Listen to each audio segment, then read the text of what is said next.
Hi everyone, my name is Ike Check and I make a lot of my own clothes. In this video, I'm going to walk you through how I sewed a pair of pants inspired by these.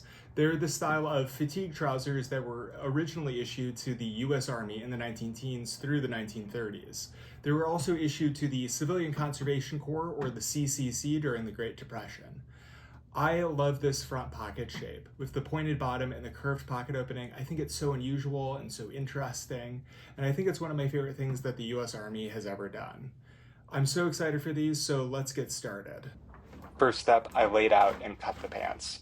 I've got the fabric doubled here. It's folded selvage to selvage, and then I just used some heavy objects to hold the pattern in place while I chalked around it. I drafted the pattern myself. It's based on the pattern I used for my last two pairs of pants, the jeans and the hemp fatigues. I've got videos on how I put those together if you want to check them out. I did make two big changes for this pattern though.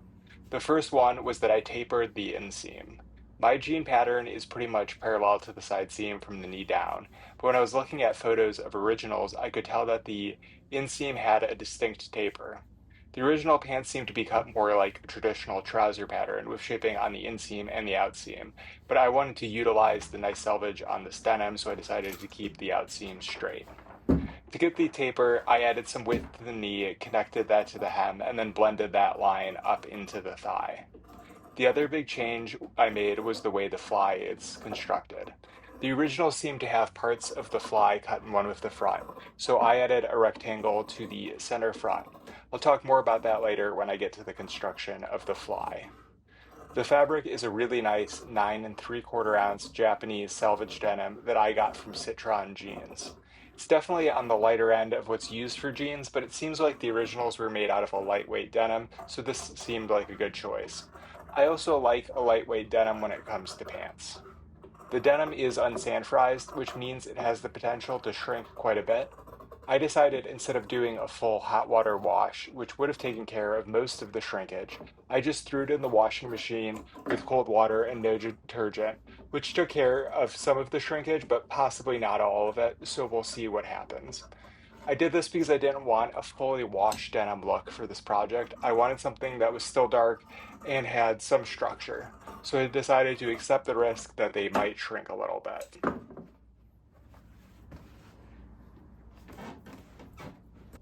With everything cut, I could start on the construction, and I started with the backs and the back pockets specifically.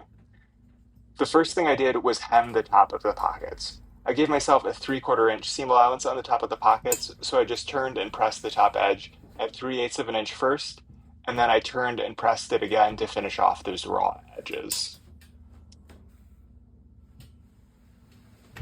On the machine, I put my first line of top stitching in from the wrong side, and I wanted it just inside that folded edge. And then because I wanted to mimic the look of a double needle machine, I flipped the piece over and put in a second line of top stitching right inside from that top edge. With the tops of the pockets hemmed, I turned and pressed in the seam allowances around the sides and bottom of the pockets. You can see I chalked a line that I'm pressing to. There's a lot of different ways to turn in a consistent seam allowance. You could use something called a seam gauge or probably just eyeball it if you really wanted to, but I've found that chalking a line to press to feels like it's the easiest way for me. That wooden object I'm using is called a clapper, and using it after you press something to hold it in place while it cools down helps you get a crisper fold. Something I like to do at the top edges of the seam allowances are give them an extra turn. This does create a little more bulk in the area, but I know my machine can handle it, and I think it gives a nice clean finish. With the seam allowances all pressed in, I got the pockets in position on the backs of the pants.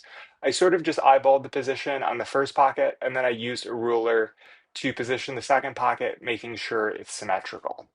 In general, though, I like my back pockets closer to the side seam than the center back, and then the top edge isn't parallel to the waistline, but at a slight angle, with it lower towards the center back and slightly higher towards the side seam. That way, the pocket will look level when the pants are being worn. And then I just put in a couple pins to hold it in place while I stitch them on. Back at the machine, I put my first line of top stitching right inside from that folded edge. I found that the closer I get to the edge, the more professional it looks. I do backstitch at the start and end of top stitching. I just cut it out of this video because it's sort of complicated on my machine since it doesn't have reverse. And then I put in a second line of top stitching. To help myself maintain a consistent spacing between these two lines of stitching, I like to use the left side of my presser foot as a guide. For me, that ends up being about 3/8 of an inch spacing. I'm using a Tex 40 cotton wrapped poly thread for all of the machine stitching on this garment. I normally use a Tex 60 thread, but I thought a lighter weight thread and smaller stitch length would better match what I was seeing in photos of original pairs of these pants.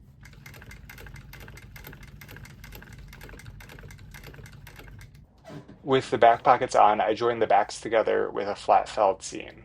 There's a lot of different ways to sew a flat felled seam, but the method I like to use starts by pinning the two pieces with the wrong sides together.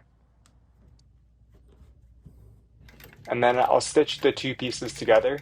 I use a 3/4 inch seam allowance for all of my flat felled seams. I think most people use a narrower seam allowance around a half inch or 5/8 of an inch, so their top stitching ends up closer to a 1/4 inch, but I like a wider seam allowance. I found it's really helpful in bulky areas, like where you have flat felled seams on top of flat felled seams. Also, the rest of my top stitching is going to be 3/8 of an inch, so it makes sense for that to be consistent. With the pieces sewn together, I'll trim one of the seam allowances in half or just under half. You want to trim the seam allowance that's in the direction you want the seam to point. In this case, I want it to point right. And then I'll turn and press the untrimmed seam allowance over the trimmed seam allowance, stopping that edge just inside my first line of stitching. I decided to press the seam before I started stitching again. I found the easiest way to press it is from the wrong side, making sure the seam is pointing in the right direction on the right side. Sometimes I don't press it before I start stitching, I'll just take it to the machine and smooth it out as I go. At the machine, I'll top stitch right along that folded edge, and that will finish off those raw edges and the flat felled seam.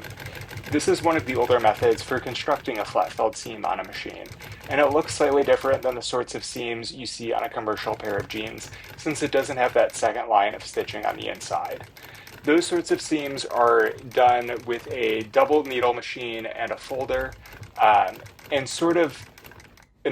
structurally different than this seam. Well, this approach is definitely more of a home sewing method. I haven't had any issues with durability. I've got a pair of jeans that I made about 2.5 years ago using this method that are holding up great. There are methods that better mimic a factory flat felled seam, but most of those require an extra line of stitching, and in my mind at that point it's really an aesthetic choice since this method produces a seam that's finished and functional. And that's the backs all together. Next up, the fronts. This is the watch pocket that's going to sit under the right front patch pocket. It's made the exact same way as the back pockets. I actually built all of the pockets for this garment at the same time, but I've just edited it out of order so the construction process makes more sense. I find batching my tasks like this, doing as much as I can at the ironing board or sewing machine before moving on, is a very efficient way of working and saves a lot of time. I got that watch pocket in position. I was really just eyeballing it, though I wanted to make sure that it was going to be clear of the side seam and that it was low enough to clear where the belt loop was going to end up.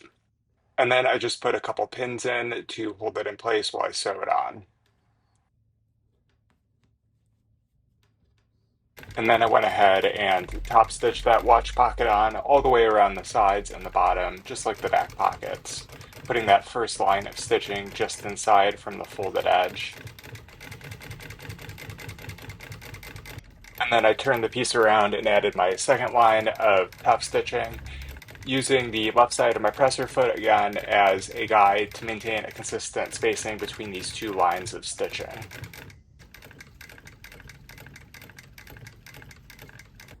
Then I prepped the front pockets. Normally I like to hem the pocket opening before turning in the seam allowances of the pocket, but because I patterned the pocket to be as narrow as possible where it goes into the waistband, I needed to turn in the seam allowances first because the hem of the pocket opening was going to overlap the seam allowances.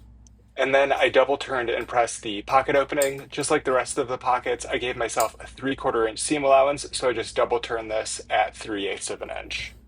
And then, like the rest of the pockets, I put my first line of top stitching from the wrong side right along that folded edge. And then I flip the piece over and put a second line of top stitching right inside from that top edge. With the pocket openings hemmed, I got those pockets in position on the fronts, making sure that it lined up with the side seam and was touching the waistline. The top edge is going to be really bulky, especially because the front bell loops are going to be there as well. But I was confident that my machine could handle it. And looking at photos of originals, it seems like some of their pockets do run into the waistline, and I liked that look. If you're worried about bulk, you could drop the top of the pocket to below where the belt loop is, or move the belt loop off the pocket. Then I top stitched those pockets on around the front and bottom edges. I made sure to run this first line of top stitching up the side seam within the seam allowance to hold the pieces together during the rest of the construction. Then I turned the piece around and put in my second line of top stitching. I only did this line around the bottom and front edge, not up the side seam. I didn't need a second line of stitching there. I also didn't backstitch at the start and end, since this will eventually be caught in the waist and side seam. Before starting on the construction of the fly, I needed to lay out and sew my buttonholes. I had already figured out the spacing of the buttonholes on my pattern, so I just transferred those measurements over in chalk. I like to put the top buttonhole closer to the waist seam, about 3/4 of an inch, than I think most commercial pants have it. A clear ruler really comes in handy here to make sure that everything is square. I made my buttonholes 5/8 of an inch long to accommodate a 1/2 inch button, and I set them a 1/2 inch back from the front edge. I sew all of my buttonholes by hand, in part because I don't have a machine that does them, but I also really enjoy hand sewing. I think hand-sewn buttonholes are stronger and better looking than ones done by a machine. The only advantage a machine really has is that it's faster, though I'm sitting at right about 12 minutes a buttonhole, so I don't think that's too bad. I also like that you can hand sew anywhere. I work these sitting in one of my favorite parks here in Madison. I've gotten a lot of questions about putting out a tutorial for hand-sewn buttonholes, and in my last video I mentioned that I was waiting until I was monetized here on YouTube, which has happened, so stay tuned for a hand-sewn buttonhole tutorial. I mentioned earlier that the construction of the fly is interesting because parts of it are cut and one with the front, so I thought I'd show you what it looks like finished first in order to explain what's going on. This is what my pattern looks like. I added a rectangle the width of my finished buttonhole placket. In my case, that's 1 3/4 inches. On the buttonhole side, that rectangle gets folded in to form a facing that allows you to tack the buttonhole placket to it without those showing up on the exterior. You can also wrap the seam allowances of the placket around that facing to finish off these edges. On the button side, the whole rectangle gets folded to become the button extension. It ends up pretty narrow. You could make the initial rectangle wider if you wanted to, and then I drew the pattern for the buttonhole placket slightly shorter than the rectangle that I patterned on. And that's to account for a narrow seam allowance at the bottom of the button extension, but also because I want the button side to be slightly longer than the buttonhole side, so we'll cover any raw edges and provide some additional support. You can see here where the button extension is slightly longer than the buttonhole side. I started the actual construction with the buttonhole side. First, I drew a line at the finished width of the placket. Then I used a pattern I made to draw in the shape of the finished placket. I also marked the seam allowance below that. I'm using a 3/4 inch seam allowance. Then I clipped all the way into the seam allowance up to the seam line and trimmed off the excess. Then I turned and pressed that facing back. I used a ruler to double check that the width was the same down the length of it. Before I attached the placket, I marked out the tacks that are going in between the buttonholes with some chalk. Then I got it in position with the front edge slightly back from that folded edge, maybe like 1/8 of an inch. I decided to baste it in place using some diagonal basting stitches. And I'm just going through the placket and the facing and not all the way through the fronts. You could use pins here, but I like to baste when I want to make sure something really doesn't move. Then I put those tacks in by doing a few stitches back and forth. Like I mentioned, my machine doesn't have reverse, so I'm just spinning the piece around when I get to the end of the line of stitching. I've got that facing and placket flipped out, so I'm not stitching through the fronts, I'm just going through those 3 layers. With those tacks in, I folded the placket and facing out, and I trimmed down the seam allowance of one of the layers of the buttonhole placket right up against the edge of the facing. I could have patterned and cut the placket without one of the seam allowances, but I thought it would be easier to trim it at this point. I stopped a 1/4 inch back from the front edge of the placket so I wouldn't have a raw edge there. And then I put in a row of gathering stitches that will help me fold the seam allowance of this curved edge to the wrong side. At the ironing board, I turned and pressed the seam allowance of the buttonhole placket around the facing. When I got to the curve section at the bottom, I drew up those gathering stitches to help it curve around that edge. I took my time pressing this and played around with the distribution of the gathering to get the curve looking nice. At the machine, I stitched all the way around the edge of the buttonhole placket to finish it off. I started right at the center front. I didn't backstitch, but after I took it off the machine, I brought the threads to the wrong side and knotted them. The originals I was looking at seemed to only have one line of stitching here, so that's what I did.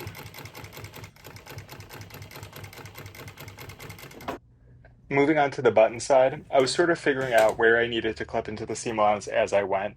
So first I drew in the seam allowance at the bottom of the extension, and then I chalked in the seam allowance of the seam below it. And then I realized I only really need to clip halfway into the seam, so I made a mark at half the seam allowance, and then I clipped at an angle into that corner. At the ironing board, I turned and pressed a 1/4 inch seam allowance under at the center front. And then I turned and pressed up the seam allowance at the bottom of the extension. And then I turned and pressed the extension to the wrong side. With the size of the original rectangle I patterned, this extension ended up being about 3/4 of an inch wide. I checked the width as I was pressing it with a ruler, working my way up the front to make sure that everything was square.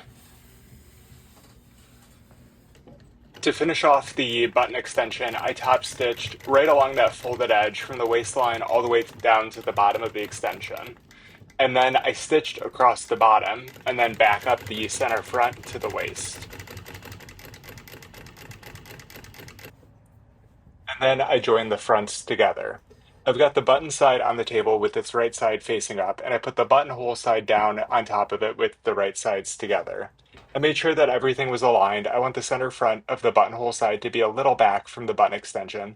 I double checked that the hips were matching or at least close, and that the edges matched at the leg seam. And then I put some pins in.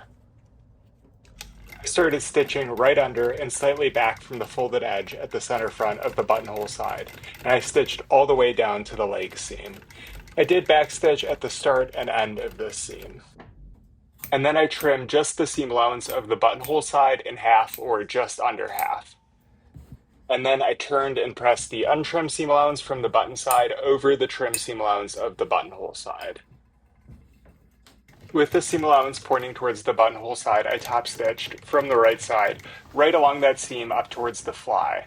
I didn't press this flat before I started stitching, I just made sure that everything was smooth as I was going. As I got closer to where it opened, I made sure the fly was all aligned properly. I stopped stitching about a 1/4 inch up from where I clipped into my seam allowance. I then turned the whole piece and took a couple stitches back and forth to provide some reinforcement there and act like a bar tack. And then I turned the whole piece again and I stitched down the other side of the fold. I could sort of feel where that fold was to make sure I was catching it, but I also knew because of the width of my seam allowance that it should be about the width of the left side of my presser foot. With the fronts and backs together, I joined them at the inseam using a flat felled seam. Just like the center back seam, I positioned and pinned them with the wrong sides together. I like to start pinning the inseam by matching up the center back and center front seams and putting a pin on either side of those to make sure they're aligned.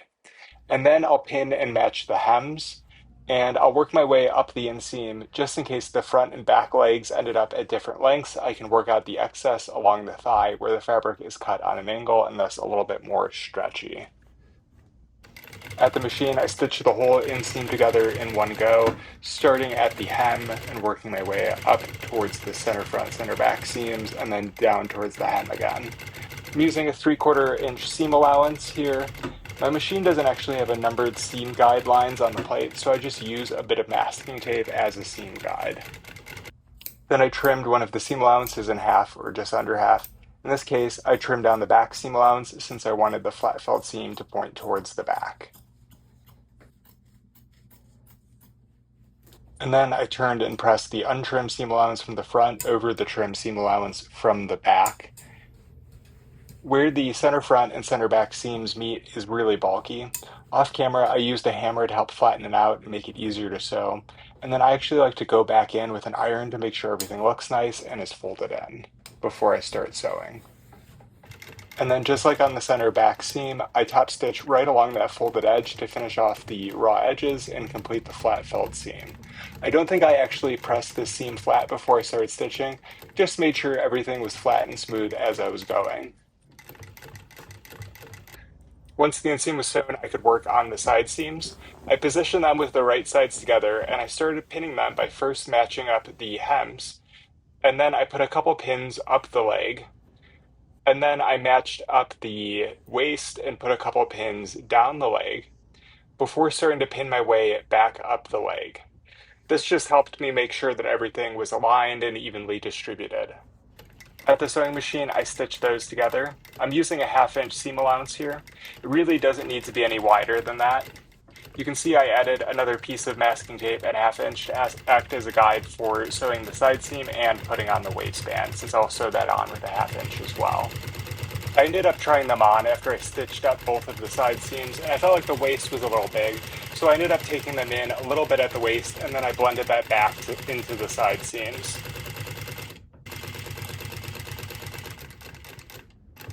After sewing the side seams, I like to run a line of top stitching right along that seam from right below the pockets to the waistband, with the seam allowance pressed towards the back. This will help keep the seam allowance pointing in the right direction and deal with some of the bulk from all of the layers. I didn't press this before I started stitching, I'm just making sure that everything is smooth as I'm going.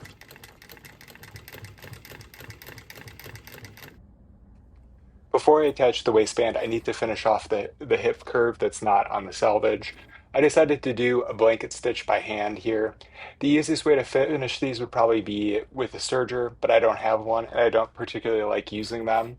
You could also bind this edge with tape.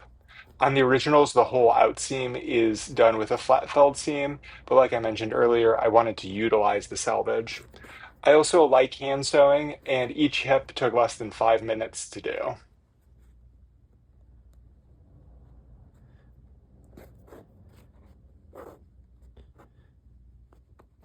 And then I made up my belt loops. I cut a rectangle that's slightly wider than 3 times the width I want my finished belt loop. In my case, I wanted the belt loops to be 3/8 of an inch, so I cut the strip at 1.5 inches. I also cut the strip long enough to get all of the belt loops I need out of it. I started by turning and pressing one of the edges in at 3/8 of an inch. I used the selvage to finish off the edge of the belt loops, but you could use a serger or give it an extra turn. And then I turned and pressed it again at 3/8 of an inch. Then I trimmed off the excess right along that folded edge. I find it easier to cut the strip wider than I need and trim it down as I go, rather than cutting it at the exact right dimensions the first time. And then I tucked the raw edge underneath the selvage edge and pressed it again. And my goal here is to get the selvage edge all the way to the edge of the belt loop, so that the top stitching can be as close to that edge as possible. I did this by rolling it with my hands, and I also used the iron to push that selvage to the edge. I put my first line of top stitching in from the wrong side, right along that selvage edge. And then I flipped the piece over and put in a second line of top stitching in from the right side, right along that folded edge. And then I cut the belt loops to length. I cut them at 4.5 inches since my waistband was going to be 1.5 inches tall, and I wanted to sew them into the waist seam and have them extend 1 inch below the waistband. I measured the first one and then I used that to cut the rest of them, and I decided to do 6 belt loops on this pair of pants. Then I tack those belt loops in position by stitching back and forth across the top of each belt loop a few times. I line them up with landmarks in the pants like the pockets and the side seams, but you could mark the position with chalk if you wanted to. Then it was on to the waistband. I like to mark where the seam should end up. I first chalked in a half-inch seam allowance at the center front on what's going to be the buttonhole side. Then I marked the rest of the seams from there. I cut the rectangle for the waistband longer than I needed. I wanted the finished waistband to be 1.5 inches tall, so I cut it at 3.5 inches since I used the selvage for the interior edge. Then I pinned the waistband on with the right sides together. I matched and pinned that half-inch mark to the center front of the buttonhole side, and then I matched and pinned the seams to their marks, working my way around the waistband. And then I put a few pins in between those marks to make sure the waistband was evenly distributed. I stitched the waistband on with 1/2 inch of seam allowance. It really doesn't need to be any wider than that. I've got the pants flipped inside out so that I'm stitching them with the waistband on top. That's the easiest way I've found to stitch it. It makes it just a little bit more manageable.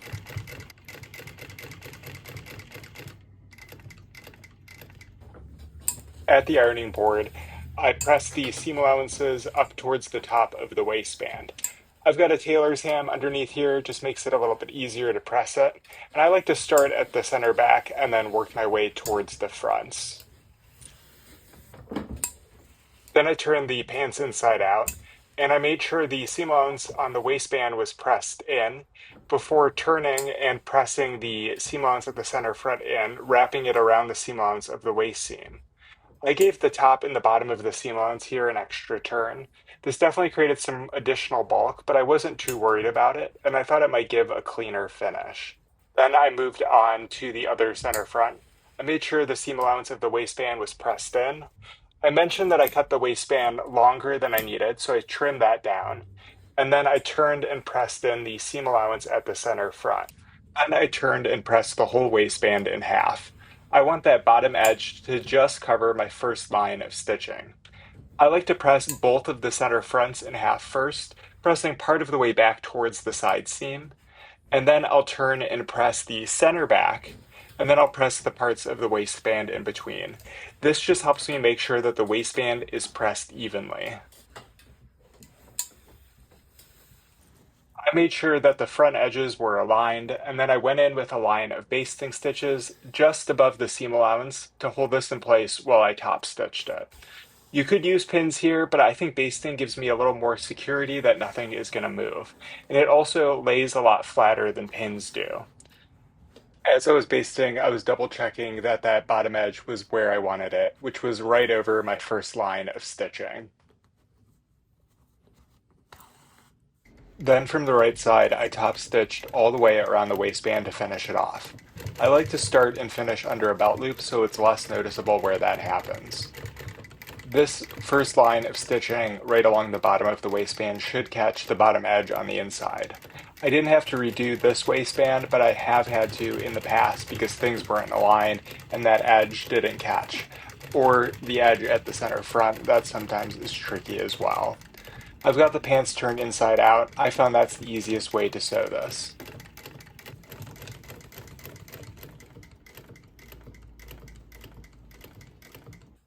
With the waistband done, I dealt with the belt loops. Something I've been doing recently is pressing the belt loops into position before stowing them. So I just used my ruler to measure out how long I wanted them below the waistband, which was 1 inch, and pressed that, and then I turned and pressed in the top seam allowance as well. The belt loops are another spot where I'll use a hammer to help flatten things out to make it easier to sew.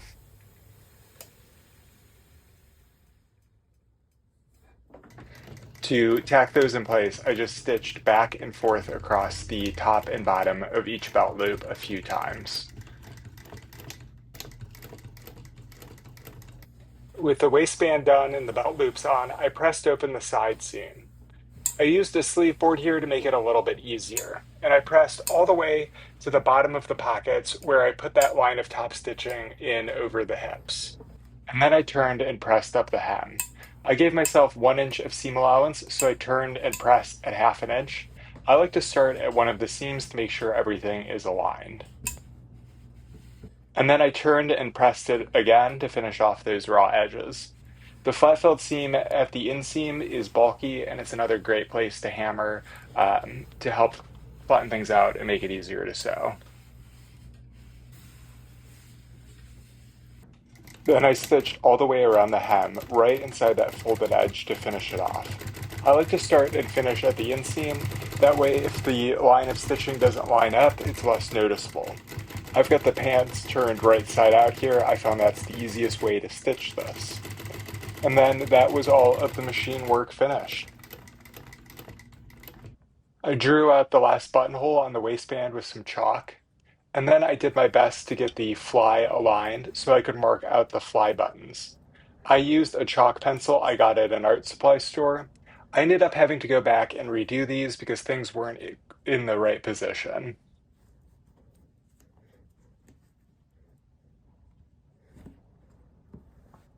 Then I worked that last buttonhole. With the weather getting colder here in Wisconsin, I'm gonna miss sitting outside and hand sewing. I used a lighter weight thread for these buttonholes than I normally use, and I really like how they turned out, though it was more work.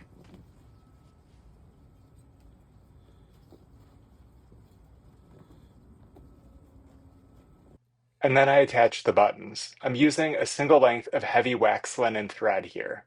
I don't like to tie a knot if I don't have to. I found that taking a stitch through the same spot twice will anchor my threads well enough.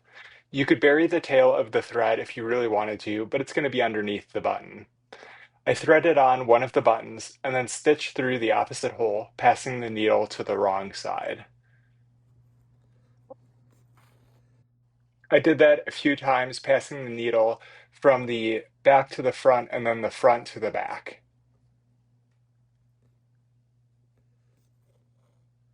Then I brought the needle up from the backside through one of the other holes, and I'll take a few stitches through the other set of holes to create an X. With how heavy this thread is, I found that I don't need more than a few stitches in each direction, maybe 3 or 4 passes. The buttons are vintage Army buttons. This is what would have been on the original trousers. I believe they're made of zinc, which is interesting. I got them off eBay. I like to do what's known as a thread shank. After I finish stitching through the holes, I pass the needle up to the right side and I wrap the thread around the threads holding on the button a few times. And then I pass the needle back to the wrong side and knotted it off.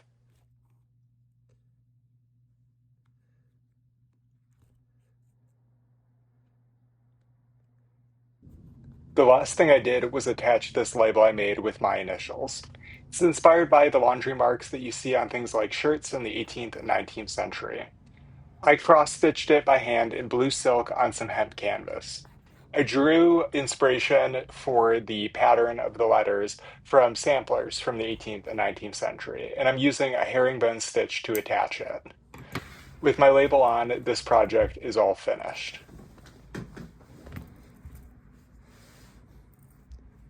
And here's what they look like on. Overall, I'm really happy with how they turned out. I absolutely love this fabric, and I think the construction went really well. I also really like the shape of the front pockets.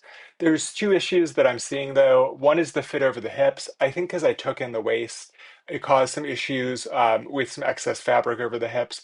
I could have blended the hip curve lower, but I was worried about disrupting the shape of the pockets and making the pocket openings too small. The other issue I'm seeing is the fly. I think I need to move the buttons. But otherwise, I'm really happy with them. But let me know what you think and let me know if you have any questions.